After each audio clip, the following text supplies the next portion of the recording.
Hello friends, welcome to CP smart classes. Myself Abhipriya और मैं आपके साथ हिस्ट्री के क्वेश्चंस डिस्कस कर रही थी। आज हमारे एपिसोड 3 है हिस्ट्री के क्वेश्चंस का। लास्ट 2 एपिसोड्स में हम लोगों ने हड़प्पा सभ्यता के क्वेश्चंस डिस्कस किए थे और आज के हमारे एपिसोड का टॉपिक है वैदिक संस्कृति। तो टाइम वेस्ट ना करते हुए चलिए शुरू करते हैं अपने क्वेश्चंस को। तो हमारा पहला क्वेश्चन है कि पूर्व वैदिक या उत्तर वैदिक संस्कृति का काल किसे माना जाता है।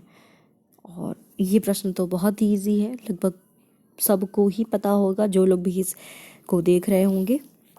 तो प्रयास करिए कि अपने आंसर को आप कमेंट बॉक्स में ज़रूर लिखिए।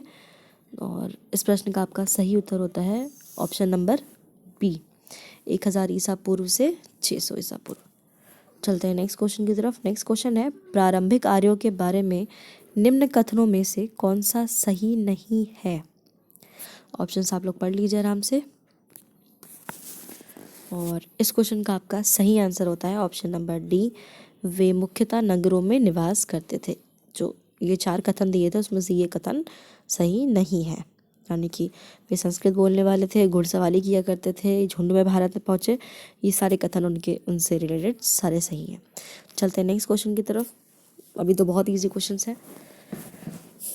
अगला क्वेश्चन है कि उत्तर वैदिक काल के वेद विरोधी और ब्राह्मण विरोधी धार्मिक अध्यापका को किस नाम से जाना जाता था। ये थोड़ा सा टफ है, मतलब अभी तक के जो 2 क्वेश्चन आए थे, तो थोड़ा सा कोशिश करिए इसको अटेम्प्ट करने का। और जिनको भी आता हो प्लीज़ अपना आंसर ज़रूर बताइए कमेंट बॉक्स में। और इस क्वेश्चन का आपका सही आंसर होता है ऑप्शन नंबर बी, श्रमण। चलते हैं आगे की तरफ। अगला क्वेश्चन है हमारा, किस वेद में प्राचीन वैदिक युग की संस्कृति के बारे में सूचना दी गई है। ये भी देखिए बहुत ही जो डिटेल्स दी हुई हैं आपकी उसमें वेद का, उसके से रिलेटेड क्वेश्चन है। बहुत ही इंपॉर्टेंट क्वेश्चन है, तो प्रयास करिए इसको आप अपना आंसर देने का। और जिनको आ रहा हो प्लीज़ अपना आंसर बताइए। और इस क्वेश्चन का आपका सही आंसर होता है ऋग्वेद में। और एक बात और बता देते हैं ऋग्वेद के बारे में, थोड़ी सी जानकारी रखनी चाहिए।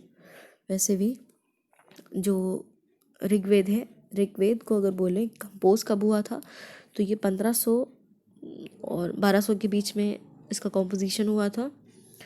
और पता ही होगा कि ऋग्वेद जो है, ऋग्वेद में आपकी जो क्या बोलते हैं हाइम्स, वो दिए हुए हैं। और कभी कभी ये भी पूछ लिया जाता है कि क्या मंत्रों की संख्या है और इसमें कितने मंडल हैं, कितने सूक्ति हैं, तो ये सभी आपको पता होने चाहिए। चलते हैं आगे की तरफ। अगला क्वेश्चन है कि वेदों की संख्या कितनी है। ये तो बहुत इजी क्वेश्चन है, लगभग सबको ही पता होगा, बहुत ही इजी क्वेश्चन था। तो ज़रूर से लिखिए अपना आंसर। और इस प्रश्न का आपका सही उत्तर होता है ऑप्शन नंबर सी, 4, जैसे कि पीछे के ऑप्शंस में दिए हुए थे। ठीक है, चलते हैं आपके अगले क्वेश्चन की तरफ। अगला क्वेश्चन है, भारत के राज्य चिन्ह में प्रयुक्त होने वाले शब्द सत्यमेव जयते किस उपनिषद से लिए गए हैं। ये तो बहुत ही इजी भी है और बहुत ही इम्पोर्टेंट भी है, क्योंकि अक्सर ये पूछ लिया जाता है।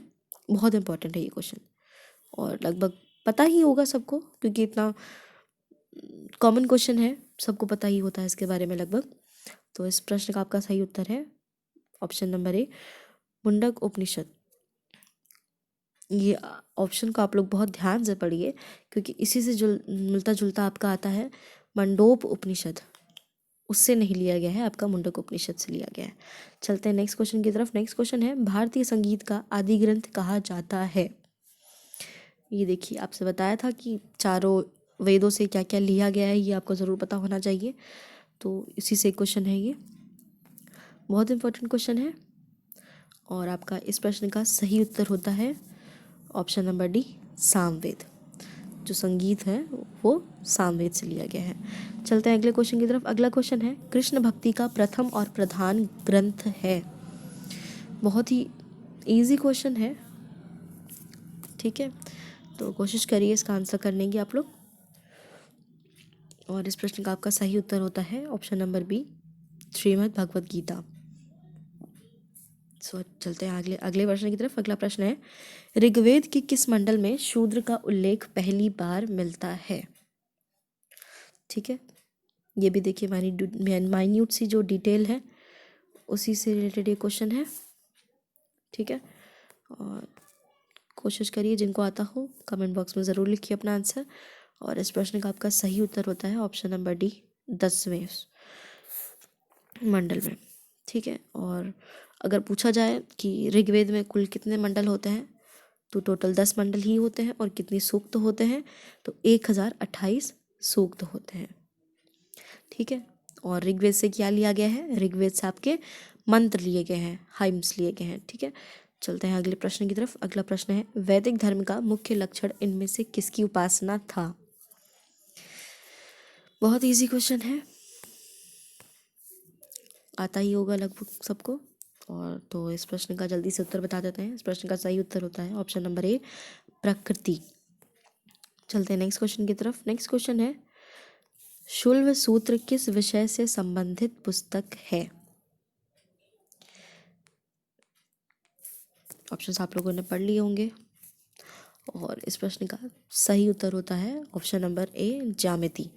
ज्यामिति यानी जियोमेट्री, गणित से संबंधित है, जियोमेट्री। ठीक है, अच्छा अगले प्रश्न से बढ़ने से पहले एक बात और कि जो हमारा मोबाइल ऐप है सीपी स्मार्ट क्लासेस के नाम से प्ले स्टोर पे आपको आराम से मिल जाएगा।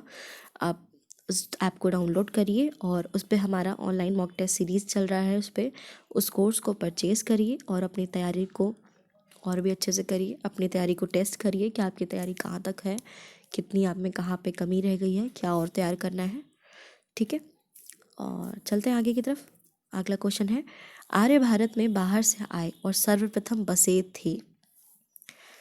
ऑप्शंस आपके सामने दिए हुए हैं, पढ़ लीजिए। और इस प्रश्न का आपका सही उत्तर होता है ऑप्शन सी, पंजाब में। ठीक है, तो एक हाँ, जैसे बहुत लोग पूछते हैं कि आर्य कहाँ से आए थे, जो आर्यंस थे वो कहाँ से आए थे। तो ये थोड़ा सा कंट्रोवर्शियल टॉपिक है क्योंकि कुछ अभी तक क्लियर नहीं हो पाया है कि वो एग्जैक्टली कहाँ से आए थे। कुछ कहते हैं सेंट्रल एशिया से आए थे, कुछ कहते हैं कि जर्मन से आए थे, कुछ कहते हैं कि ऑस्ट्रिया हंगरी के आसपास के रीजन से आए थे, जो वहाँ डेन्यूब नदी है उसके पास से आए थे। तो कुछ क्लियर नहीं है। ठीक है, लेकिन ये चीज़ ज़रूर है कि सर्वप्रथम कहाँ बसे थे, पंजाब में। ठीक है, बढ़ते हैं आगे की तरफ। अगला क्वेश्चन है कि वेदों को अपौरुषीय क्यों कहा गया है? तो बहुत इजी क्वेश्चन है, आप शब्द से ही समझ गए होंगे इसका मतलब। तो ठीक है, इस प्रश्न का आपका सही उत्तर होता है ऑप्शन नंबर ए, क्योंकि वेदों की रचना देवताओं द्वारा की गई है। बढ़ते हैं अगले प्रश्न की तरफ। अगला प्रश्न है कि मीमांसा या पूर्व मीमांसा दर्शन के प्रतिपादक हैं। ये थोड़ा इंपॉर्टेंट क्वेश्चन हो जाता है, तो कोशिश करिए इसका जवाब देने की। और इस प्रश्न का आपका सही उत्तर होता है आपका ऑप्शन नंबर ए, जैमिनी। बढ़ते हैं अगले प्रश्न की तरफ और ये हमारा आज का आखिरी प्रश्न है। और प्रश्न है कि ऋग्वेद का कौन सा मंडल पूर्णतः सोम को समर्पित है? और ऑप्शंस आप लोग पढ़ लीजिए आराम से। और इस प्रश्न का आपका सही उत्तर होता है ऑप्शन नंबर सी, नवमंडल। तो बस इसी के साथ हमारा आज का क्वेश्चन सेशन यहीं ख़त्म करते हैं। अगर क्वेश्चंस आपको अच्छे लगे हों तो वीडियो को लाइक कर दीजिएगा और शेयर कर दीजिएगा ताकि औरों तक भी पहुँचे और उनको भी इन क्वेश्चंस को प्रयास करके अपना तैयारी को और अच्छे से वो लोग भी कर सके। ठीक, आज के लिए बस इतना ही। Thank you.